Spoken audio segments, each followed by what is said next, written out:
মুক্তিযুদ্ধের মধ্য দিয়ে এই বাংলাদেশটা স্বাধীন করেছি।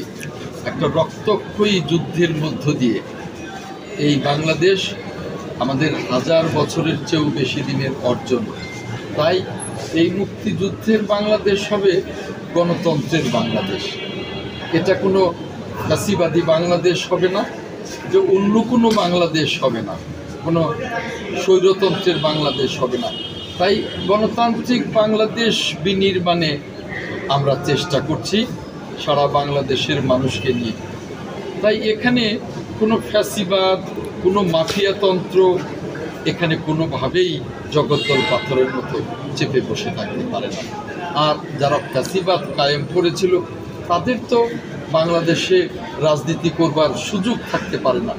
আমরা ফেব্রুয়ারি মাসের 10 তারিখেই কিন্তু এ বিষয়ে অন্তর্বর্তীকালীন সরকারকে অনুরোধ জানিয়েছিলাম লিখিতভাবে, যে আদালতের মাধ্যমে তাদের কার্যক্রম নিষিদ্ধের জন্য প্রক্রিয়া শুরু করা হোক।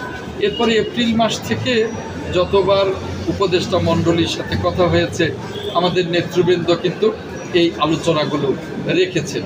কাজেই আমরা মনে করি যে গণতান্ত্রিক বাংলাদেশে গণতান্ত্রিক রাজনৈতিক দলগুলোই রাজনীতি করবে, কোনো ফ্যাসিবাদতন্ত্র বা মাফিয়াতন্ত্র বাংলাদেশে রাজনীতি করতে পারবে না। এটাই আমাদের প্রত্যাশা, এটা আমাদের দেশের মানুষের আকাঙ্ক্ষা।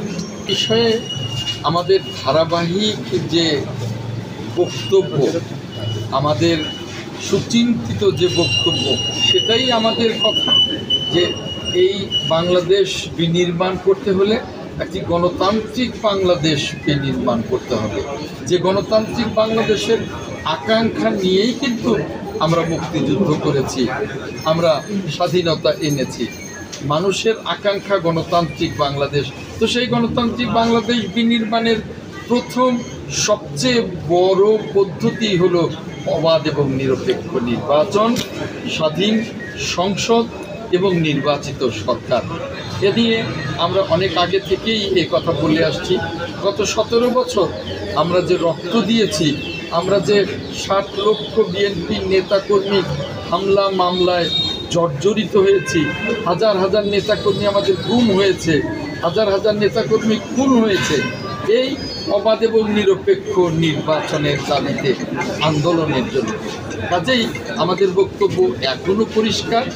আমরা আমাদের সমর্থিত, বাংলাদেশের সকলের সমর্থিত এই নোবেল বিজয়ী ডক্টর মোহাম্মদ ইউনূসের সরকার, তার কাছে আমরা বরাবরই দাবি করে এসেছি এবং রাজপথের সকল রাজনৈতিক দলগুলোও দাবি করছে যে অনতি বিলম্বে, সর্বশেষ আমরা বলেছি যে আগামী ডিসেম্বর পর্যন্ত যে সংস্কারগুলো দরকার, প্রয়োজনীয় সংস্কারগুলো দরকার নিরপেক্ষ নির্বাচন অনুষ্ঠানের জন্য, এই সংস্কারগুলো শেষ করে আশা করব যে এই সরকার ডিসেম্বরের মধ্যেই একটি অবাধ এবং নিরপেক্ষ নির্বাচনের ব্যবস্থা করবেন।